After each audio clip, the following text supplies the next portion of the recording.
Hello, and welcome to the Handicapable Black Woman Throne Room. My view of humanity is a whole new tea.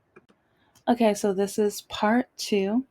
And if you can listen to part one, if you haven't, please and thank you, because parts of this might not make sense with the storyline. Because, like I say, cause and effect, domino effect, some of the dominoes in last episode has a lot to do with the future or what I'm going to be talking about. And I mix up my stories, or like, no, well, some people are going to take that wrong. I like there's some stories that you've heard in different ways in many other like situations, kind of like the Olive Garden special candy situation and the punching holes in walls and the only reason you got into college is because you're black, etc., etc. There's so many. So there are going to be some of the past stories that I've mentioned in others. If, for example, my one of my old doctors calling my mom, like, I just feel like it was gossip hour for them, like they were sitting on the stoop telling like all my business, to a point where for about, I want to say, a year and a half to maybe 3 years, I did not go to the doctors. The pain was getting worse, but I did not trust my doctor. See what I did there? I led right into Doctor Patient Trust Day, which was March 7th, yes, but then I think it's perfect because Forgive Mom and Dad Day is today, and National Social Worker. Like, I don't know, it's like I was debating on being a social worker. But then one of my parents told me that wouldn't make any money and I better not do that.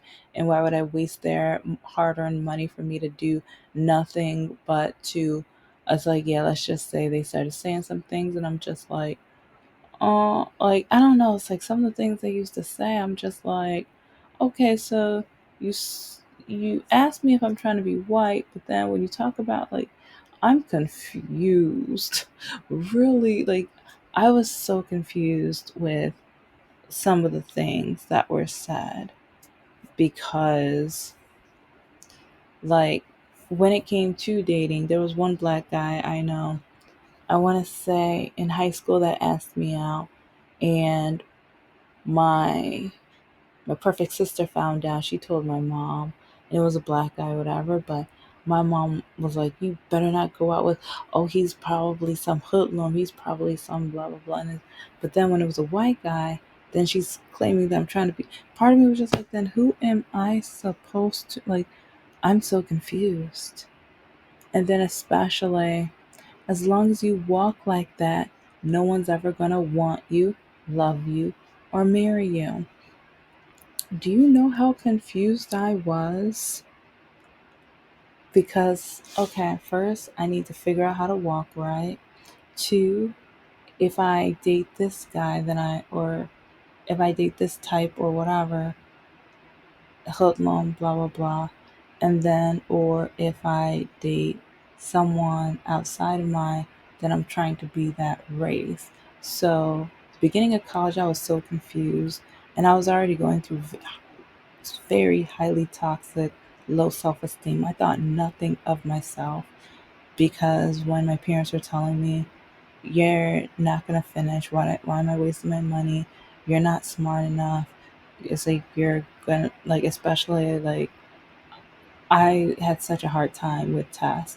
Now that I know, I have a learning disability, and like all of the effort, like there were some nights where I would literally just be like, I am so stupid. I am so dumb. And especially when I studied for hours, but then I had other homework and I'm trying to like, I'm just like consistently trying to study and stuff, but then I still get B minus, C, D, E, or whatever. And I'm just like, I tried. But then, like, even my awful span, like, in my opinion, she was absolutely awful, dreadful. She had her favorites. Like this, my Spanish teacher back in high school. There was one Spanish teacher who I I cared for and I have empathy for because everyone bullied her, but she had like a heart of gold. And I really like how she taught and that like. But I remember when one of my classes, these kids made her cry, and part of me was just like, "Ooh, you guys are in trouble," but they didn't do anything. And I think she ended up quitting, or she ended up teaching, uh, like the different like I think they switched which grades and stuff she taught and stuff. But oh well, yeah, the other Spanish teacher, ooh, I couldn't, because she always compared me to my perfect sister. And so I'm gonna say this, like I'm probably gonna say this quite a lot in different episodes, but when you have twins, they're not the same. They're not the same, identical, fraternal, or whatever. So if one is having a hard time, trust and believe maybe they're having a hard time and treat that student differently than you would the other one. Okay? Okay. Because, yeah, it's like you do not like, oh, I'm going to tell, oh, my ballet story. Yeah, because I was in ballet for a few years. And, like, after I think it was like 6 months to a year after my surgery, I started thinking back about ballet. And this goes back to the forgive mom and dad day kind of situations, but I used to be spanked because I didn't kick up my feet high enough. And my ballet teacher would have a little, like, I hated whenever I saw, like, my mother grow up and they would start having their one on ones. I'm like, please don't say I'm doing, like, because I would try my hardest. Like, there were times where even at home, I'm stretching my legs. I'm like, please, okay, I just gotta kick higher. And then in ballet class, I am trying my best. But then when I get home, my mom tells me to go to her room and told me to get the belt. I'm paying for these classes and you don't, you're not even trying. You're so lazy. Why are you lazy? There's nothing wrong with you. Why do you do that? Why are you wasting my money? And oh my gosh, like, and the thing was, I loved ballet, but then my teacher hated me. And it was to the point where at the end, like, I loved it, but I hated it. And I dreaded a lot. And then even like she would always compare me to my perfect sister. And I remember there was one time where my mom was like, if you don't kick as high or higher than your sister, you know what you're getting when you get home. I'm going to spank the mess out of you when you get home. And I'm going to make you right. Oh, if I can remember. Yeah, she used to, like, during some punishments, especially when she was comparing me to my sister, she made me write something 100 times. And either I am too lazy to walk as high as her, or like to try to motivate me, I will kick higher than her, or it depended on on her mood for that day. And I remember there was in the middle of one, she changed her mood and she made me switch it from negative to positive. But yeah, it's like my mom would used to tell my doctors even, she's in ballet, I'm helping her out. She should be picking up her feet now. These ballet classes should be helping her out. And my doctor would just be like, why do you want to walk like this? Young lady, you should want to walk better. Who told you to try to get attention like this? Even though I walked like this since I learned how to walk. So it's just crazy how the doctors always blamed me. They always put me into the situation where I was always at fault. I was always the one that didn't deserve to explain, like, maybe not even explain, but you know what? Yeah, explain. Because whenever they would ask me, I would say, I don't know, because I did not know. And then, but I remember when, with some doctor's appointments, my mom would tell me, if she asks you a question and you say, I don't know, you know what's going to happen when you get home. Yeah, whenever my mom said that it was a spanking Or if she was too exhausted from spanking me, it would be like hardcore cleaning, like scrubbing all the walls, vacuuming the entire house, and or some like or she would write a list of things for me to do. Sometimes I would pray for the list more, like, because when she spanked, oh my, like, there would be marks for it. And yeah, I still remember there was a time where she spanked me so badly that I had to lay on my stomach when I went to bed. Yeah, okay, but yeah, not gonna tell that story because that would be too emotional. But I still remember that. I still remember that.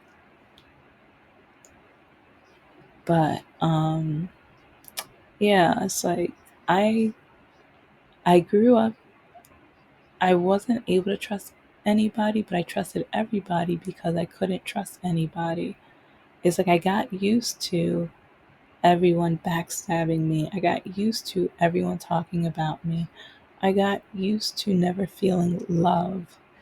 I felt, I, yeah, it's like the more I think about it, and I know like when I finally find a therapist that I match or we match each other's vibe or whatever, I want to go over a lot of this because, like, when it came to my doctor and the ballet teacher and my Spanish teacher, like, they'd always compare me to my perfect sister.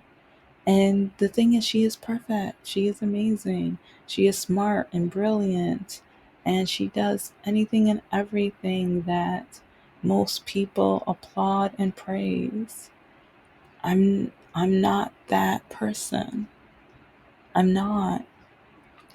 I'm not, and I'm never going to be as smart or talented or studious. I guess you like I'm a nerd, but I'm not like, I mean, I guess there's a difference between her brilliance and my nerdiness and things like that. But because I always loved learning and studying and watching documentaries and things, but I think it's a lot different than the way she's able to do. And even with my hobbies and interests, it's like watching anime.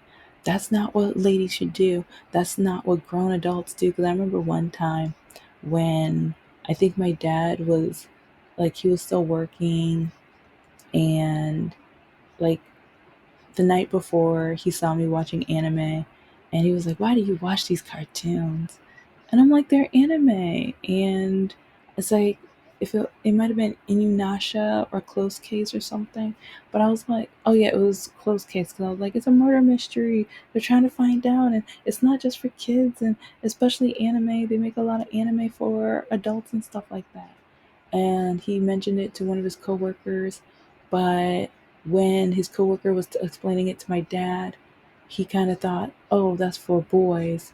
Oh, that means my daughter might be trying to be in the LGBTQ or whatever." So then he sat me down, trying to tell me to watch out for what I watch because that might turn me. And I'm just like, oh my gosh, okay, all right. So yeah, when I say like I fit nothing of what my parents or anybody, because my exes couldn't stand me.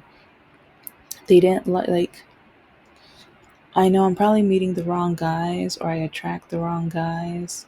And after breaking up with Mr. No Heart, I tried to find out or figure out what is my type to be compatible with? Who am I supposed to be trying to attract? Because it's like I tried basing it off of who will tolerate my disability.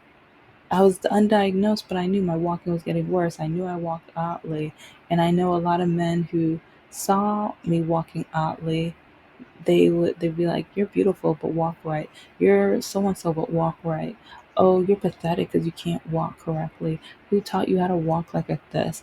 Oh, you want to be a cripple. You want to be an R word. You want to be." So it was at a point for my mental state that I had to be like, you know what? For my safety, for my mental health, I need to make sure that I date guys that will not keep bringing it up.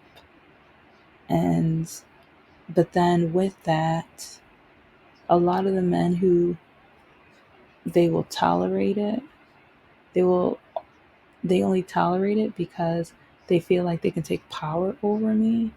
Because when it came to my education, when it came to my goals and my dreams, and like they saw it as a weakness, they're like, oh, she's weak. Oh, she, like, they saw my low self esteem, and that and the fact that my mom told me, as long as you walk like that, no one's ever going to want you, love you, or marry you. So I was trying my best to keep a man. If like gas money, I thought they were going to pay it back. No. I mean, well, some of them did, because yeah, some of them was just like, no, I don't play. Give me my money. Mm. So yeah, some of them I was petty too. With Mr. No Heart, part of me was like, do I need to stay with him until I can start getting my money back? But then I was like, I've already wasted 7 years of my life with this no good, absolutely awful jerk who every time he needs me, I help him.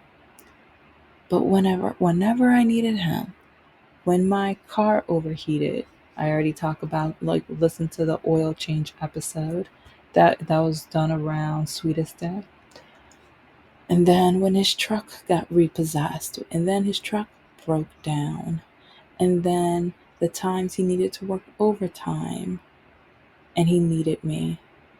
It was just like one after another after another. When he wanted to start his own business, he still owes me around $1,200 to $2,500 for that alone. That's not even the gas money. That's just when he begged me to start a business. But I learned that I can't trust anybody, but that ended up like, if I can't trust anybody, then who can I deal with? Who can I trust? And so it was a lot of confusion when it came to the definition of trust.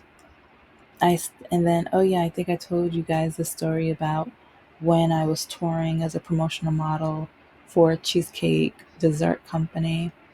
And there was this one young lady that I met through my boss's wife, and she was on hard times, so I helped her out. I thought I was helping her out, but she was a user, no good, deceiving. But then she was and it was so funny. She's a Christian woman, but she will be as skeezy and awful and degrading as humanly possible.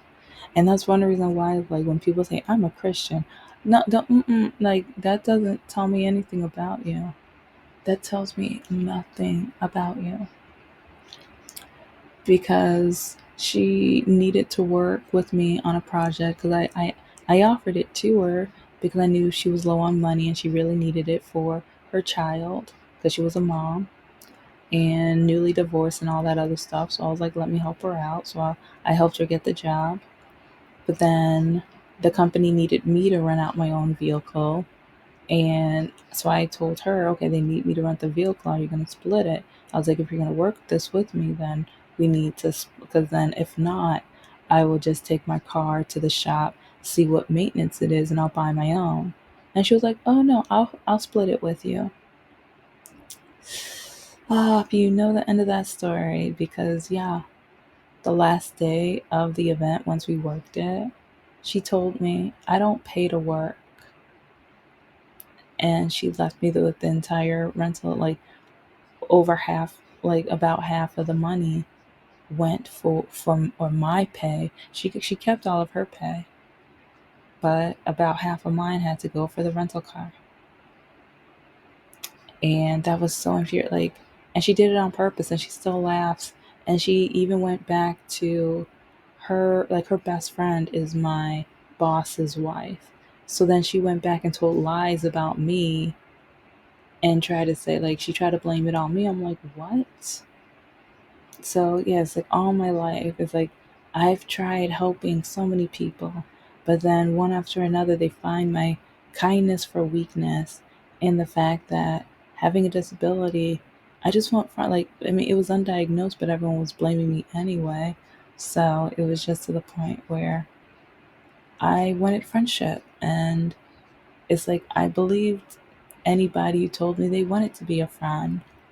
That ended, especially after Mr. No Heart, because especially the part where he said that you can't tell me I don't love you.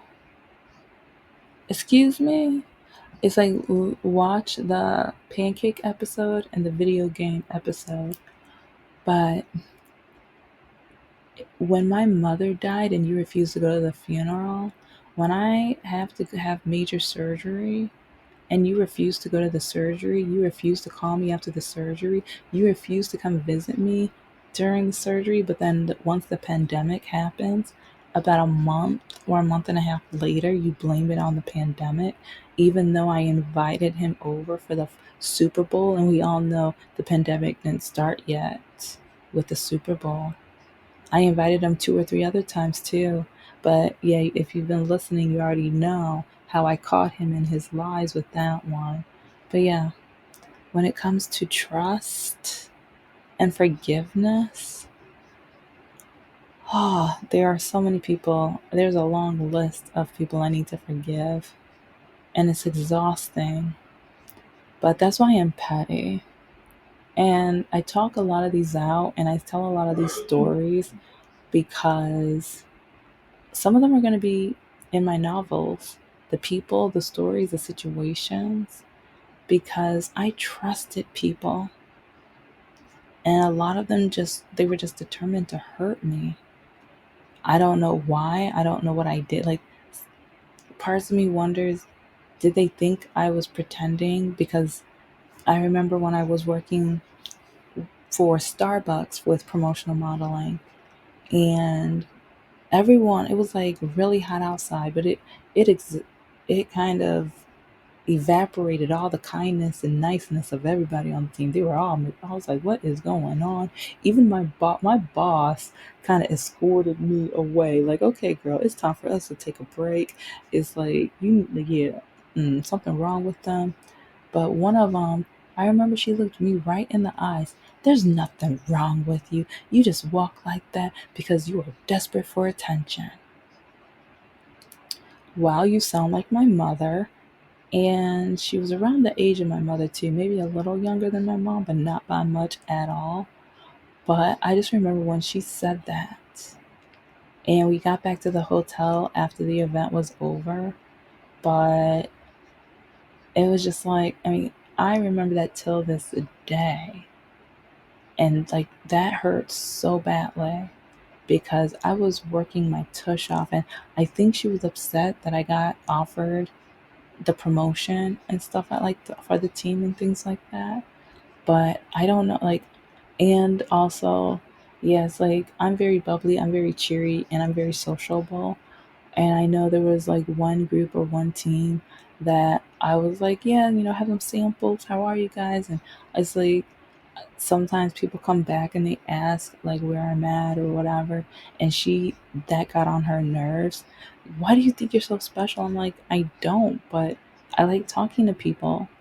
I like seeing how their day was. And also, it's like after they drink it, I want to know what their opinion is of the drink and stuff. Or I want to know like how their event is going or how the customers are with them. It's like, it's just small talk. It's just like, but I don't know.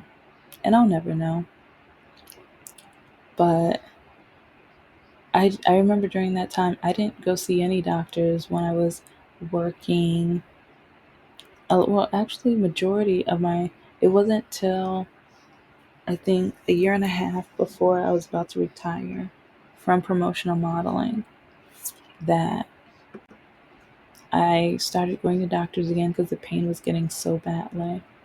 And I knew that if I was gonna get even worse, no one was gonna hire me anymore. And I was still trying to get in so that I can work for a marketing agency because I was still having a hard time getting in, even though I worked for so many different brands. I was in it for 12 years and I finished my second master's, or no, I was almost done. I think I was like 3 or 4 classes away from being done for my second master's. But I had my first master's in teaching and training with technology.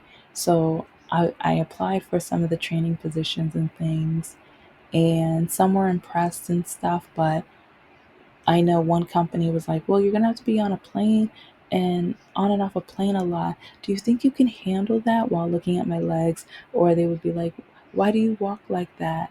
And so that's another reason why people bring up DEI and like, oh, if you're not qualified, then all this other stuff. And it's like, no, I like, I'm not saying I'm fully dependent on DEI, but when I get stereotyped and judged and put in a corner and also looked at, glared at, either for being a woman, being black, or my disability, it's not fair.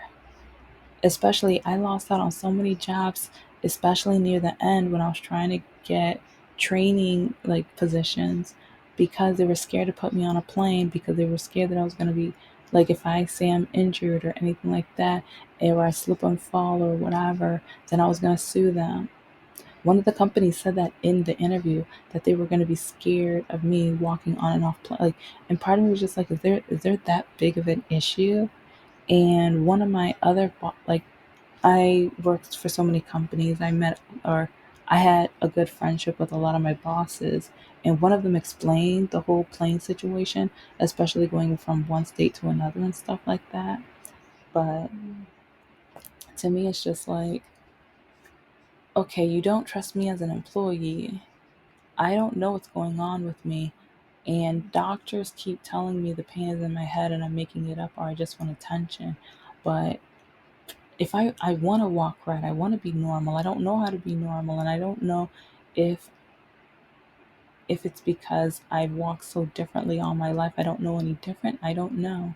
Maybe I'm dumb. Maybe I'm stupid. Maybe, like a lot of the men on dating apps love to say that I'm dumb, stupid, and a waste of time and everything like that, because I don't want to be a quote unquote traditional woman, and I don't want to be a traditional woman. And it's like a lot of people put me down because I talk a certain way or whatever, because I have non stereotypical like interests and things. But now I'm just like, I it's exhausting, because at the end of the day, who can I trust? And at the end of the day, I I couldn't talk about any of this to my mom at all, because she would just turn it around on me. I would get the blame, and she did. If you act more blah blah blah, then maybe they would accept you. If you act more, and I'm just like, then how am I supposed to act?